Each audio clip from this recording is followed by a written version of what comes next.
Chers amis, bonjour, me revoilà. Alors pourquoi cette interruption involontaire de vidéo? Parce que j'allais pas bien. Et j'allais pas bien, ça n'avait rien à voir ni avec le Covid-19, ni avec le confinement, mais juste un bon coup dans les guibolles venant de ma banque. Voilà, c'est terminé. Je vais même pas la citer parce que si elle a fait ça, c'est parce qu'on lui a demandé. Donc, glissons, comme diront, on va dire glissons, d'accord. Bon, le temps que je me remette un peu les yeux en face des trous, les poings sur les i, les barres sur les t, et que je retrouve mes esprits, je viens de voir, alors ce matin en prenant mon petit-déj, j'entends que la Russie va envoyer des masques aux USA. Déjà, en soi, ça, enfin moi personnellement, ça me fait rire. Mais bon, je sais pas si ça fait rire tout le monde, mais moi ça me fait rire. Mais attendez, ça n'est rien. Ça n'est rien. Je viens d'apprendre d'autre part que les USA viennent de faire, enfin Donald Trump, avec sa mèche comme ça, les USA vont envoyer 100 millions de dollars en Italie et en Europe pour aider, au Covid-19. Alors quand on sait que les USA sont le pays où il y a le plus de malades et le plus de morts aujourd'hui, enfin c'était le cas hier matin, je ne sais pas si les chiffres sont les mêmes ce matin, c'est assez comique. Je trouve ça incroyable. Alors, je ne sais pas comment on traduit en anglais, on appelle ça balayer devant sa porte. Vous voyez ce que je veux dire? c'est, Ce qui est incroyable, en période de crise, on peut observer les choses les plus incroyables et les plus déconcertantes et les plus stupides et les plus géniales aussi. Regardez-moi par exemple. Non, on observe des trucs dingues, quoi. Je vais vous citer des choses qui me reviennent comme ça, mais de toute façon, j'en ferai quelque chose parce que c'est pas possible. Il y a quelqu'un qui s'est fait verbaliser la semaine dernière, 135 euros d'amende, je sais plus exactement, enfin, le gros truc, quoi. Vous savez pourquoi? Parce qu'il promenait sur la pelouse à la laisse un lapin. Alors, le problème, si vous voulez, c'est que le flic en question, à mon avis, devait être particulièrement attaché au, au civet de lapin. Et donc, pour lui, un lapin ne pouvait être qu'un animal qu'on mange. Là où d'autres le promènent avec un harnais sur une pelouse, comme moi je le faisais avec mes filles quand elles étaient petites. On avait des lapins nains, et pour les faire jouer sur la pelouse et tout ça, on leur mettait un harnais, et puis le harnais, il y avait une petite laisse, et puis une corde avec un petit piquet qu'on enfonçait, comme pour un chien ou un chat, enfin, ou un chien, et quand on veut pas qu'il se sauve, et ce qui fait que ça permettait, c'était un animal de compagnie, quoi. Alors, la question, est-ce que je mange du lapin? Ben oui, parce que je suis hypocrite complètement. Non, j'en mange rarement, j'en achète jamais. Peut arriver que j'en mange et j'achète une terrine de pâté, c'est vraiment très rare. Le contact des poils, pour moi, c'est vraiment un animal de compagnie, le lapin, quoi. Je veux dire, j'ai énormément de mal. J'arrive pas vraiment à comprendre comment on peut manger un lapin tellement c'est. Enfin bref, donc 135 euros. 135 euros d'amende parce que le mec, il était sur sa pelouse avec la laisse en train de promener son lapin nain. Enfin, je sais pas si c'était un nain ou un gros d'ailleurs. Enfin, il promenait son lapin, donc c'est toi animal de compagnie, donc Jacques, le mec, il s'est fait verbaliser.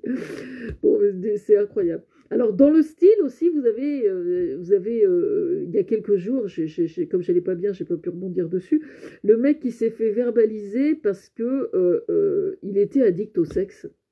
Et donc, comme il était addict au sexe, bah, il ne pouvait pas s'empêcher d'aller voir sa copine pour aller accomplir son devoir, pas nécessairement conjugal, mais enfin pour donc avoir des relations sexuelles avec sa copine. Alors j'ai une grande info à vous dire, hein. Par ces temps de confinement, un truc hyper important dont il faut absolument avoir conscience.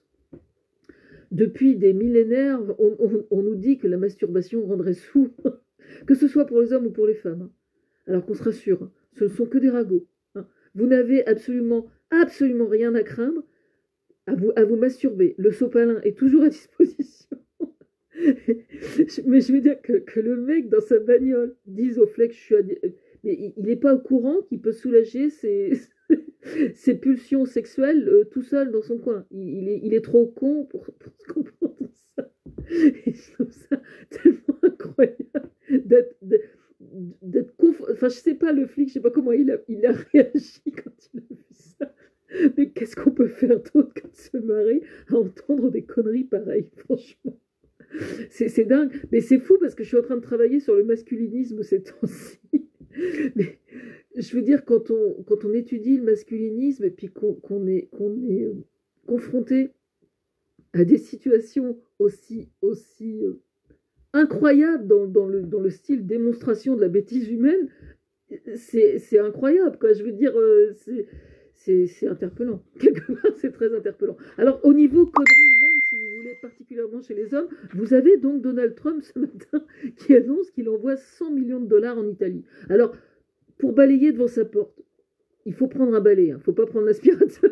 Il faut prendre un balai, une balayette et un balai pour balayer devant sa porte. C'est important. Alors, je tiens juste à appeler, à préciser à M. Donald Trump que la respectabilité, ça ne s'achète pas. Ça ne s'achète pas, je suis désolée. C'est par les actes qu'on juge quelqu'un, et surtout, à plus forte raison, un chef d'État, et qu'il pourra verser tout le pognon qu'il veut, il sera toujours aussi con et toujours aussi incompétent. Je suis désolée, quoi. Mais le pire, c'est qu'il continue à y croire. Hein. Il dit ça d'un air rassurant. Parce que la question qu'on peut se poser, c'est est-ce que le Covid-19 peut rendre moins con? Alors moi j'en suis persuadée personnellement, parce qu'on est confronté effectivement le confinement a pour conséquence qu'on se retrouve confronté au fait d'être isolé socialement des autres, et donc on est obligé de trouver des alternatives.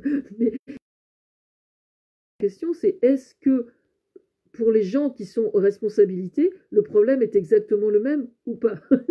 À savoir, quand on a un âge mental de 12 ou 13 ans, comme Donald Trump, par exemple, parce que le Covid-19 va d'un seul coup lui faire explorer dans son cerveau des zones qu'il n'aurait jamais été capable de solliciter. Et la réponse est non.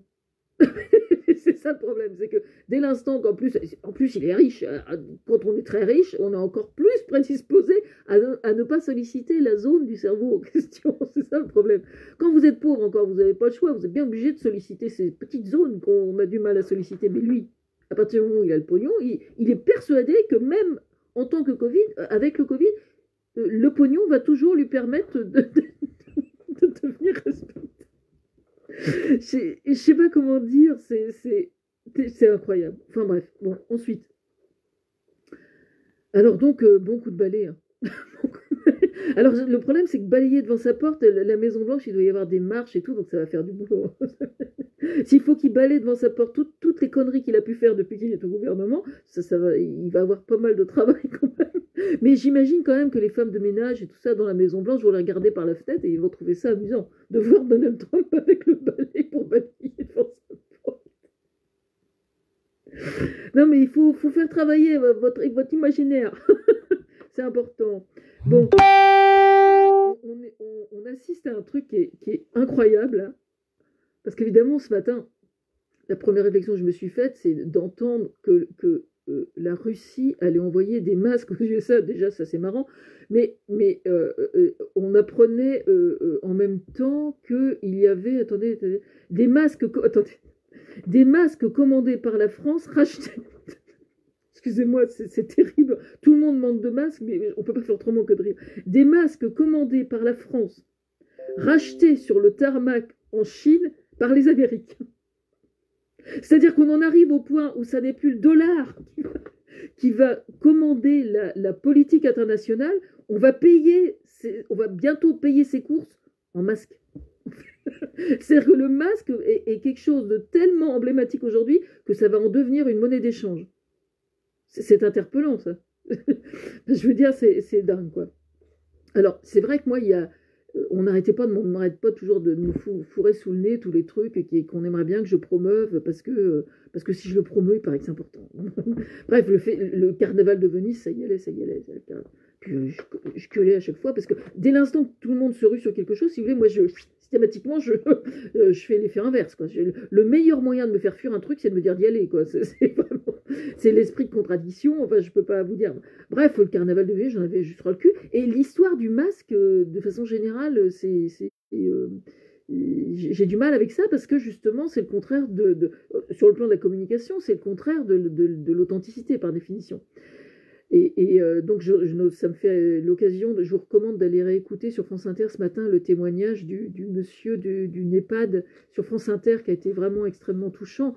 Et je m'imaginais dans les petits vieux qui sont confinés dans leur chambre avec les soignants qui arrivent avec le masque. Comment voulez-vous qu'ils sourient enfin, vous voyez ce que je veux dire, le problème, c'est qu'ils les ont toujours pas, les masques, en plus. Hein. Ça commence à arriver, mais c'est pas encore là, quoi. Donc, c'est juste un vrai problème. Donc, l'alternative qu'ils ont trouvée actuellement, c'est qu'ils étudient éventuellement la possibilité qu'il y ait des gens de l'extérieur qui viendraient dans les EHPAD pour visiter, mais à condition d'avoir passé un test négatif, qui soit négatif. Vous voyez ce que je veux dire? Pourquoi pas? Moi, je suis bénévole, ça m'intéresse pour le faire.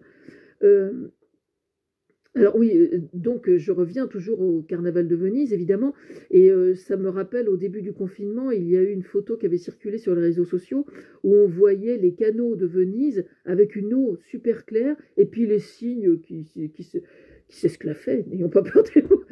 C'est joli ça, les cygnes qui s'esclaffent. Vous voyez ce que je veux dire? Comme s'ils riaient, c'est quand même fou.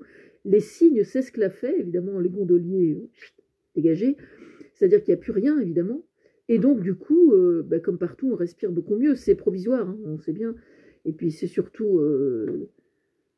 ça ne résout pas le problème du réchauffement climatique, hein, bien évidemment. Parce que quand l'économie va reprendre, on va voir comment ça va évoluer, quoi. Et malheureusement, les nouvelles ne sont pas très bonnes côté responsabilité politique sur ce sujet-là. Mais j'aimerais donc savoir ce qu'en disent les touristes qui aiment Venise et qui avaient l'habitude d'aller à Venise, ce qu'ils pensent de cette histoire de masque, parce que j'aimerais bien savoir si ça fait bouger les choses ou pas. Je serais curieuse de savoir comment les gens envisagent leurs vacances à venir, que ce soit sur le court terme, le moyen terme ou le long terme. Franchement, je me pose des questions là-dessus et personne ne sait. Hein. Enfin, ça me fait penser, ça me donne l'occasion de parler, de faire un clin d'œil à Reggiani, Serge Reggiani, qui avait Venise n'est pas en Italie, Venise c'est chez n'importe qui, Venise c'est où tu vas, c'est où tu veux, c'est l'endroit où tu es heureux. Voilà, c'est ce qui m'est venu spontanément. Bon, sinon, je vous recommande d'aller revoir des séries, parce que moi je suis pas... Les séries, c'est pas trop mon truc, hein, parce que pourquoi c'est pas trop mon truc? Tout simplement parce que j'aime pas qu'on me dise que chaque jour à telle heure je dois être devant l'écran, quoi. J'aime pas qu'on me dise ce que j'ai à faire. De façon générale, je suis très assez chiante là-dessus. Mais je fais quelques exceptions quand vraiment la série est excellente. Et donc je vous recommande d'aller revoir. Il y avait le dernier épisode hier. La série, c'est une belle histoire. Bon, évidemment, il y a le clin d'œil à la chanson de Michel Fugain. Mais c'est une série qui est vraiment super parce que, comment dire, elle restitue la problématique des couples et des rencontres et des ruptures sous un angle vraiment réaliste, quoi. Vous voyez? C'est-à-dire que c'est pas le truc idéalisé à l'eau de rose ou quoi que même pas, non. C'est vraiment... et du coup, c'est une série qui a très bien marché, paraît-il. Et donc, je vous recommande d'aller revoir tout parce que c'est vraiment excellent. Voilà. Et puis une autre on va voir le dernier épisode vendredi, c'est Astrid et Raphaël. Alors Astrid et Raphaël, c'est elle et les flics, et elle collabore avec une autiste Asperger qui s'appelle Raphaël. Et alors moi, les autistes, faut que je vous dise quand même, j'avais vu le film avec Vincent Cassel, Hors Norme, c'est ça? Hors Norme, qui est passé à Barentin. Et j'avais trouvé vraiment excellent, simplement j'ai pas trouvé le temps d'en parler. Et moi, je les trouve, comment dire, ils me font hurler de rire, quoi. Et c'est pas du tout de la moquerie, bien au contraire. Bien au contraire. Mais la façon dont ils appréhendent le monde, en fait, pas uniquement les Asperger, hein, mais la façon dont les autistes appréhendent le monde, c'est quelque chose qui me fascine et qui m'interroge énormément. Parce que moi, je suis assez douée, je pense, en communication. Et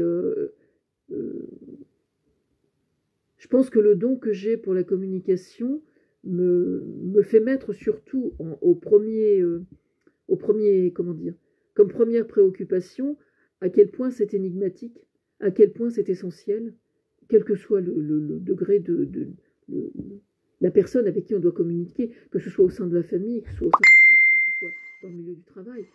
La communication, c'est juste absolument, mais absolument fondamental, à tout point de vue. Et j'ai travaillé sur ce sujet-là depuis bien des années aussi, justement. Et donc, Astrid et Raphaël, faut aller voir. Je vous jure, c'est irrésistible. Enfin, moi, je trouve son personnage bouleversant d'intelligence et de subtilité, vraiment. Alors, il y a quelqu'un qui avait résumé ça dernièrement, tout à fait, de façon extrêmement juste et subtile. En un mot, qu'est-ce que c'est que l'autisme? Un énorme point d'interrogation.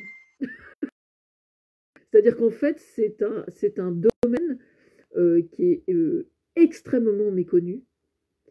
Et en ce sens, moi, ça me passionne énormément. Dès l'instant qu'un truc est profondément méconnu, déjà d'emblée, ça me passionne, quoi. Mais c'est pour moi, l'autisme, c'est d'abord justement le problème un problème de communication. Donc un problème de communication, c'est d'une part la personne qui a du mal à se faire comprendre, mais surtout l'autre qui a du mal à, à lire et à interpréter pour justement comprendre. Et donc ça me fascine, quoi. Je trouve ça vraiment intéressant. Mais allez revoir la série, moi je trouve ça vraiment, vraiment, vraiment bien, quoi. Voilà. Bon, j'ai sûrement plein d'autres choses à vous dire, mais pour l'instant c'est déjà pas mal. Bon, je suis retombée sur, je suis tombée sur un poisson d'avril ce matin, un poisson d'avril d'hier, et peut-être le 2 avril, mais ça fait pas de mal. Je l'ai mis sur ma story tellement ça m'a fait rigoler. Donc en fait, c'est Édouard Philippe et Emmanuel Macron qui ont promis que pour faire face à la pénurie, une éventuelle pénurie qui se profilerait, ils s'engagent à offrir à chaque famille française un sac de terreau et des graines. Et donc ils iront chez les gens pour vérifier que les graines ont bien été semées. Et sur le site du gouvernement, il y aura des vidéos pour expliquer comment on jardine et tout ça. Et donc évidemment, moi j'imagine Emmanuel Macron et Édouard Philippe grimper sur un escabeau avec le tablier de Nicolas Jardinier, vous voyez ce que je veux dire? Le chapeau de paille un peu bancal, vous voyez?